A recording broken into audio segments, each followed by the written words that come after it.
Hey guys, so like I said before,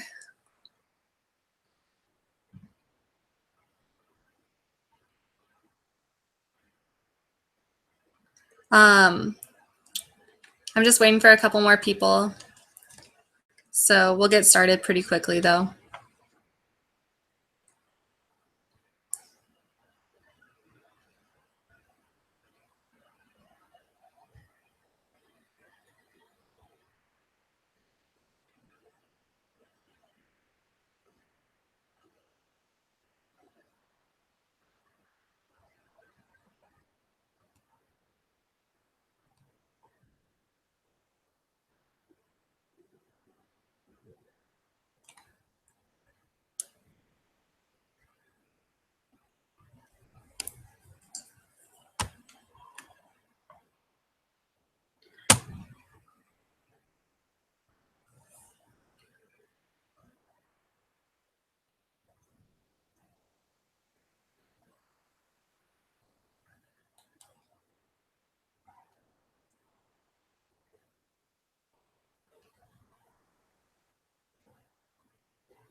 All right, guys, so for those of you who are on the call, awesome. My name's Hannah Adair. I was LCP 2015-2016 of ISAC at Mizzou, and currently I work with the NST OGV. So Rosie is my tried and true leader, and I focus mostly with expansions, but have had a lot of experience with all the functions throughout the few years I've been with ISAC US. So if you haven't already, please comment in the chat your LC, your name, your function. That would be awesome, just so I get a better understanding of who's on the call. And that way we can cover questions more specifically at the end as well. So I'll be going through like this presentation, present mode. There will be space for you guys to have questions and also some interactive spaces where you guys can type in the chat your responses or any comments that you have as well. So with that, let's go ahead and get started. So the agenda for our call is pretty simple, pretty straightforward. So this is OGV and strategic function synergies, because as I'm sure all of you guys understand, the strategic functions play a vital role in how operations function, and they ensure that operations are successful every time. I was a VP finance before I became LCP, so I definitely have personal experience in the strategic functions, and I understand that like without these backbones of the LC, nothing will function. So we'll go through sort of basics of the three functions, and then we'll focus in how VPTMs can support OGV operations, how VPs finance can support operations, and then we'll close with what's it going to take to become a top 10 entity. So without further ado, let's get started. So for all of you VPTMs, you definitely understand the basics of your role, but for the rest of us, these are kind of the main pillars that the VPTMs are covering in their day-to-days.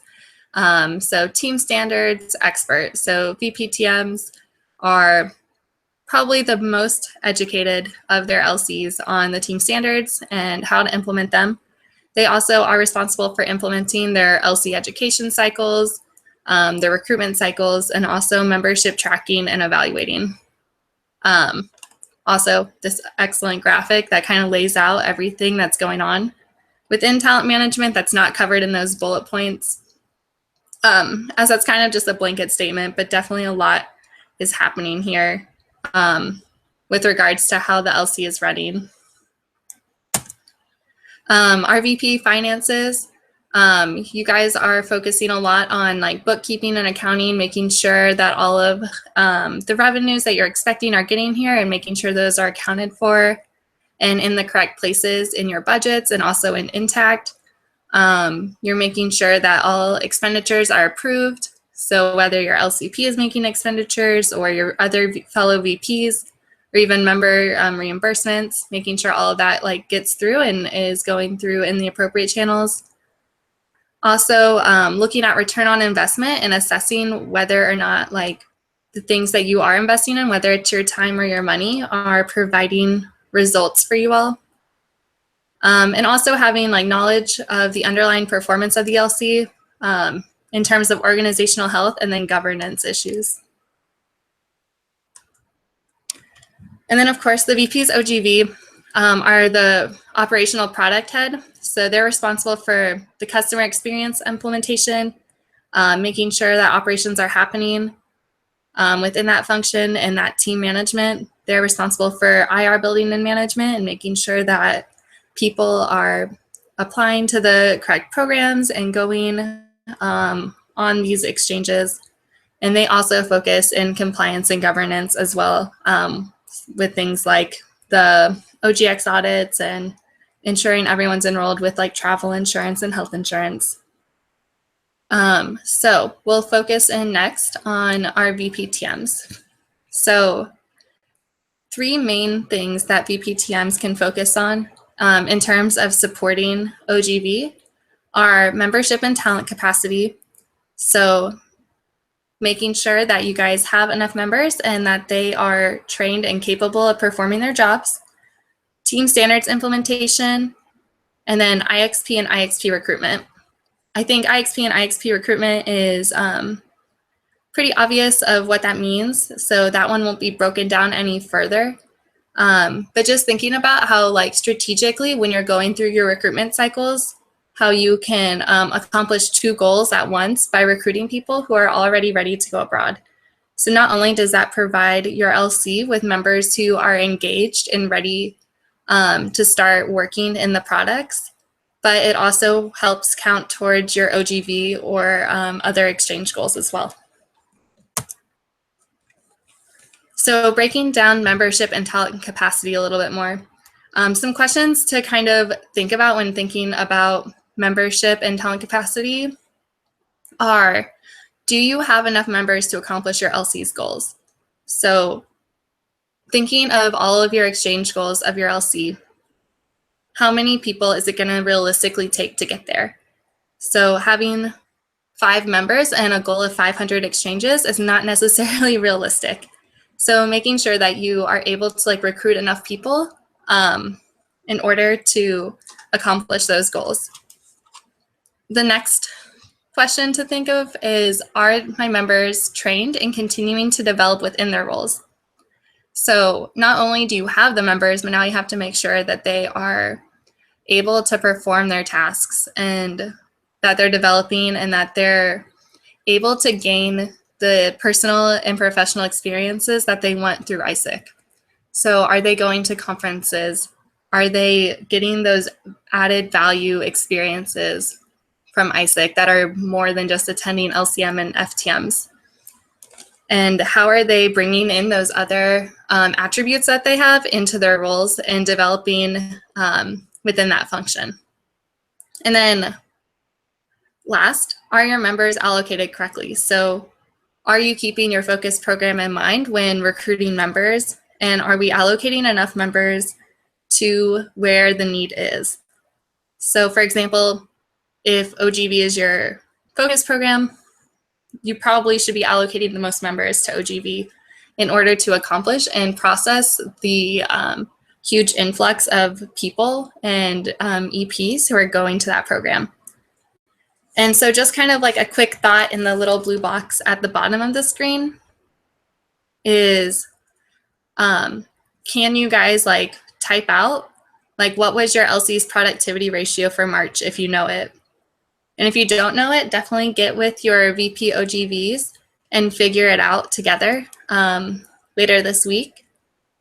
And then also, if you're not happy with where your LC's productivity ratio was, where do you want that to be by the end of April? And so that is members divided by like exchanges or approvals. So think about it, and what do you think you need to do as VPTM to get where you want to go by the end of April in order to have a productive LC of members who are actively contributing to their goals? Okay, moving into how VPTMs can support OGV through team standards implementation. So OGV is likely one of the largest functions in your LC. This means that the VP OGV needs to be equally as knowledgeable about team standards as you are so that they're able to deliver a complete team experience to all the members that are underneath them. So this means really setting time apart to have like a meeting with your VP OGV or maybe the OGV team all together in order to kind of go through what the team standards is going to look like. And coupled with that is holding your EB accountable to the team standards by making sure that they're educated on them. A cool idea for that is having a team standard focus for the week. So in EBM, for example, going through and maybe discussing if it's the end of the month or like the week before the end of the month, how to run a monthly review. Or maybe it's how to have a productive team day, or in one-on-ones, how to receive feedback and give feedback in a one-on-one, and how to like build team standards from your EB as well. Because at the end of the day, everyone is responsible for implementing the team standards. But in TM, you guys have a special emphasis on this, making you super valuable to the rest of your EB. But also that means that you need to be like tracking the rest of your LC on how they're implementing team standards. So this PowerPoint will be shared in the hub, and you guys will be able to like get links, like all these clickable links in here as well. So a question to think about for you guys that I have for you all is, which element of team standards does your LC need to implement better in order to make April happen? So going through and thinking about all the different facets of team standards, when you're taking a survey of your LC, what do you think you guys could start implementing this week or next week that's going to make the difference in April.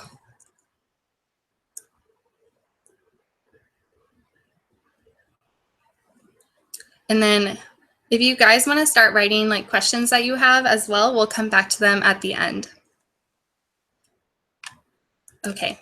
And then we're switching gears a little bit and moving into VPs of Finance.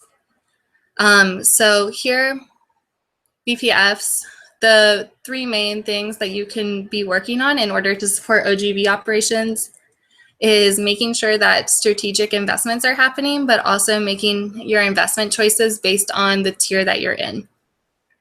The second is tracking OGV operational activity. So making sure that you know like what's happening in the OGV or any of your operational functions pipeline and how that is affecting your budget or how it's affecting finance in general. And then also being present and active during all the financial touch points of the customer flow. So ways to make strategic investments based on tier. Number one, don't be afraid to make investments in OGV or any of your exchange functions. I always go into this with it takes money to make money mentality. So there's no way that you can anticipate getting these things without spending a little bit of money. Linked in here are some examples for you to look at as well. And they're really good. They have lots of stuff based on tier and different programs. The second thing with making strategic investments is determining the ROI of the investments, whether it's your LC's time and doing like tabling and info sessions, or maybe financial incentives and investments. So banners, flyering, stickers, pens, koozies, whatever you guys are investing in, is that generating exchange? So if it's not generating exchange, how do we, as VPFs, work on changing our strategy and implementing more improved processes for that? And if it is generating exchange, how do we continue investing money in that? And how do we grow that sort of investment? And then the third thing is to determine who has financial decision-making power in your LC. So every LC is different, and every LC's financial reality is different as well. So this is definitely an individual thought that you guys can have, but it's really important that you can determine and really solidify who is in charge of making purchases. So with terms of OGV specifically, does the VP OGV have the power to go out and buy materials without having VPF or LCP knowledge? Or does the VPF have to make all the purchases? Or can the LCP make purchases? Or like if the VP F and OGV are like not a part of the same decision-making process of who is making purchases, can you meet together to create a budget as well? So maybe OGV knows they have $100 to spend, but they can spend it however they want, versus coming to the VP Finance and being like, can I spend $100? And then kind of a like call to action for the VPFs. What are some quick win investments that you can make this week to make exchange happen? So what is something that you know is successful that will happen fast within the next 7 days that you all can invest in that is going to improve your exchanges and make more exchanges happen?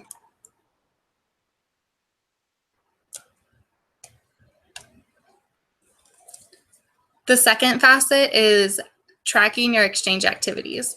So I think the biggest part of this is being proactive with your tracking and asking where are the approvals and what are the bottlenecks that we're facing with our approvals, if any. But for example, say that there's 16 people accepted to go abroad and only 2 of them are approved. Figuring out like what is the bottleneck there, because ultimately your budget is going to be affected if those people who are accepted to go abroad are not being approved to go abroad. So understanding that without these like operational activities, your budget is not going to be as successful as it would have been otherwise. And knowing that you can support OGV by providing additional accountability with them and following up this way, where you bring in a new perspective about why the approvals matter. Also, being flexible and agile and being able to realign your strategies in order to improve any of like the exchange processes or other exchange activities that are happening. And then of course, being a part of the customer flow. So I mentioned the third point of the VP finances is being a part of like the customer flow financial touch points. So this will definitely be next. And then linked here also is an example of a functional budget template that you can use for all of the functions, but specifically your exchange functions as well. So within the customer flow, finance has several different places to be. And VPTMs, I know that there's definitely stuff in here that applies to you as well. So the first is the accepted to payment to approval process. So making sure that you're tracking those acceptances that haven't converted. So at any given time, you should know how many people are in the pipeline, and you should be able to answer like how many approvals that your LC has. Additionally, I would really make sure that all your payments are matching in Intact and in Expa. And doing that at least once a month to ensure that like everything is accounted for. And if it's not matching in one of those places, reaching out to whoever is the responsible for that function, and also to your LCP and Katie, and making sure that there's follow-up and escalation for that so that all of your exchanges are being counted towards your LC officially, but also that you're getting your money for the work that you've done and that your LC is being credited with that. The second one is OPS and RIS. We can discuss OPS together as TM Finance and OGV as well.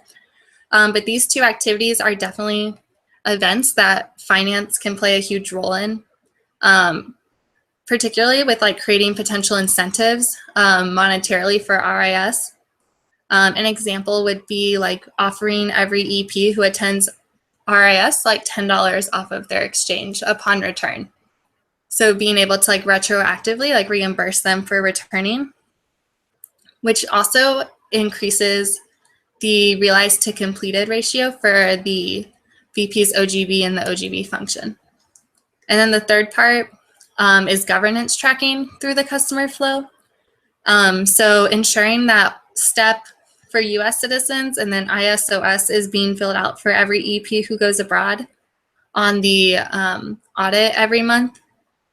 And then also standards and satisfaction tracking and ensuring that value delivery is happening.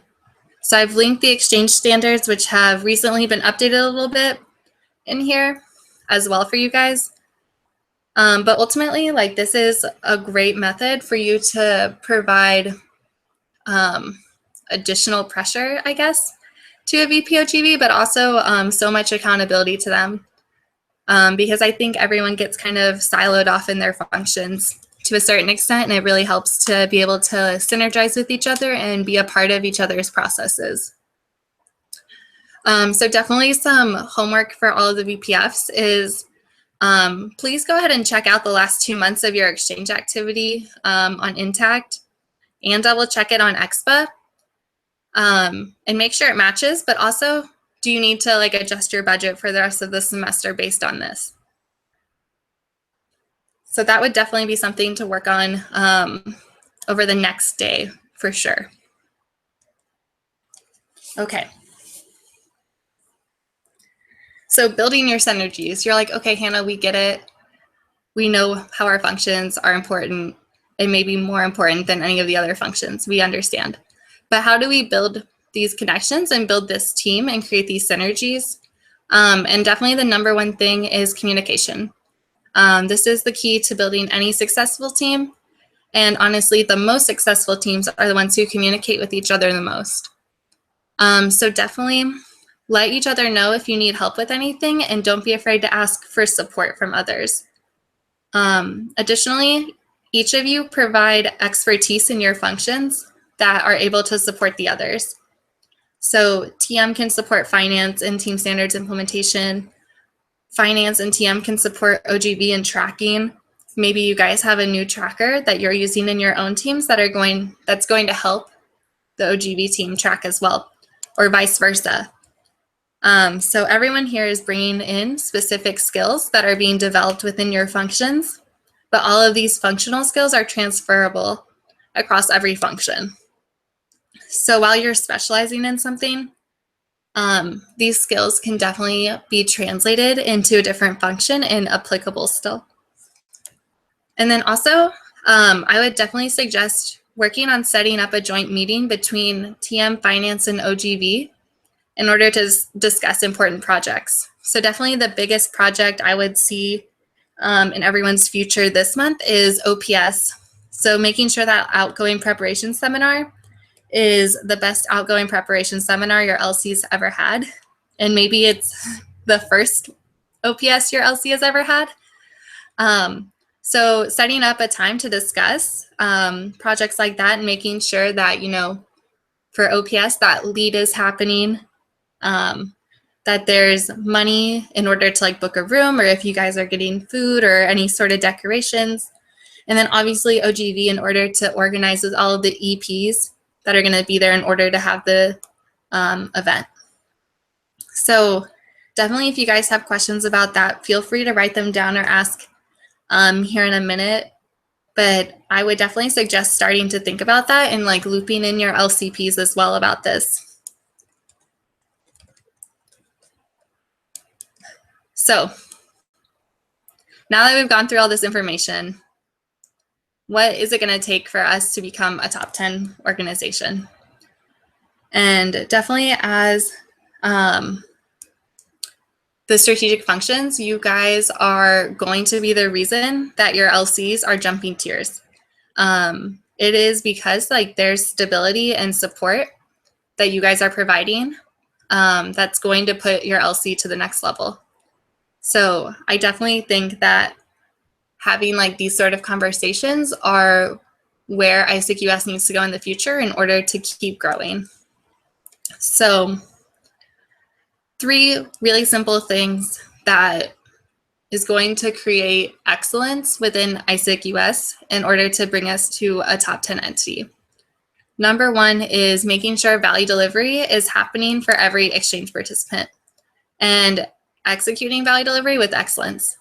So this means that everyone is experiencing the ISIC exchange experience that we promise, and that their inner and outer journey is happening, and that they're actively working on developing those leadership skills and the values that ISIC is promoting through their exchanges, as well as hopefully reintegrating into the LC after their exchange as well. So they can continue to grow and develop and gain these leadership skills that ISIC is promising that they will.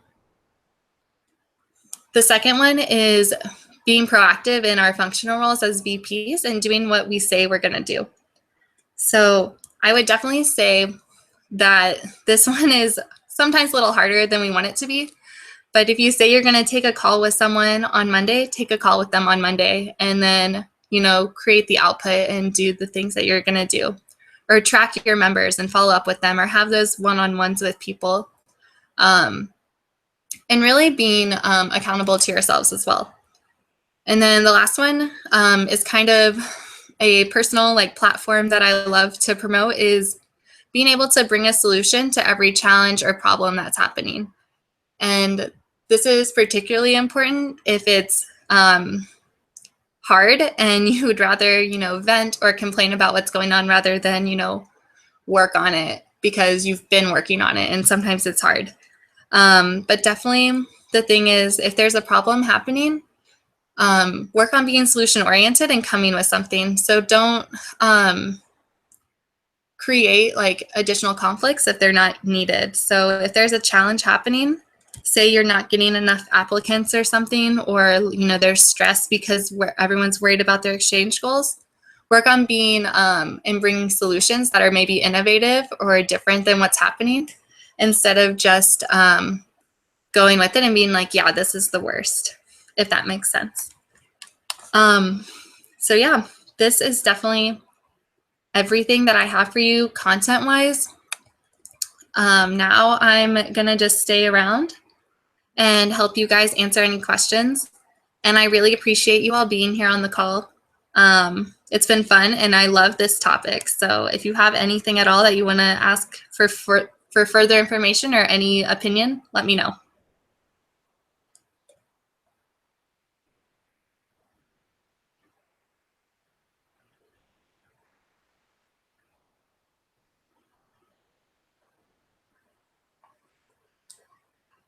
And otherwise, you guys are free to leave. I love you all. I'm really excited for what ICQS has next, and I'm really proud of all the work that you've done so far. So feel free to schedule any calls with me or anyone else on the NST this upcoming week if you have questions or want any additional help with projects.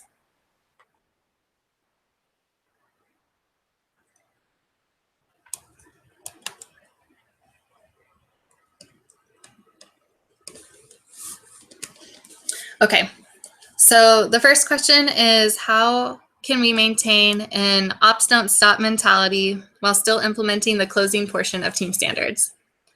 Yeah, okay, I definitely see where you're coming from with this.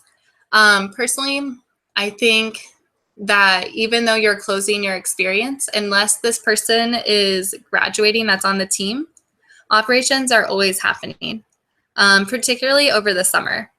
So I know a lot of like closing things are going to happen at the end of the semester, but you have to think about how your EPs, basically every single person going abroad in your LC is realizing during the times that you're not in school.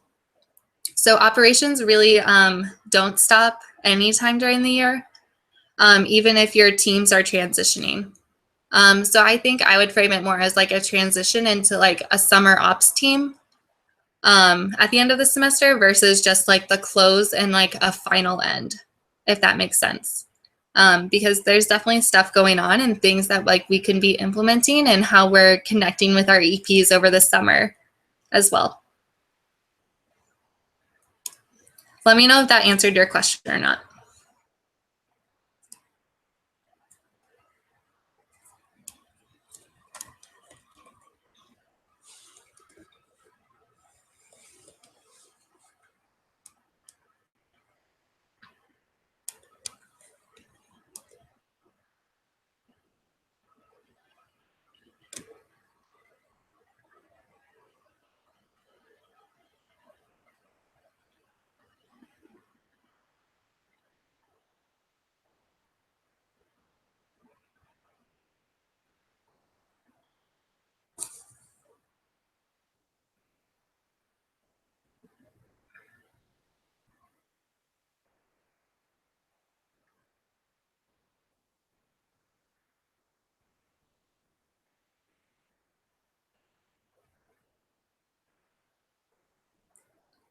All right, I'll wait a little bit longer to see if anyone has any more questions.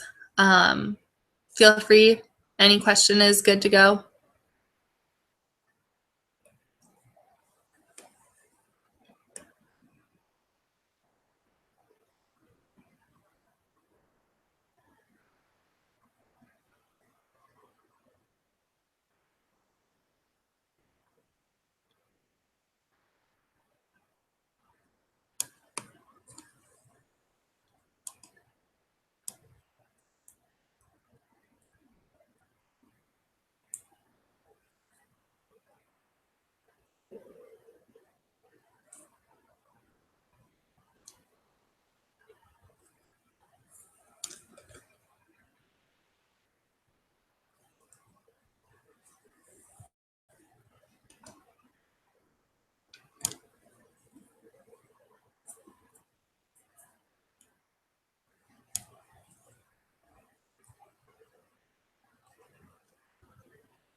All right, guys. Well, I'm going to go ahead and get off of YouTube Live. Thank you all for attending once again, and hopefully I will see you all next time, and good luck with your operations in April. Bye, guys.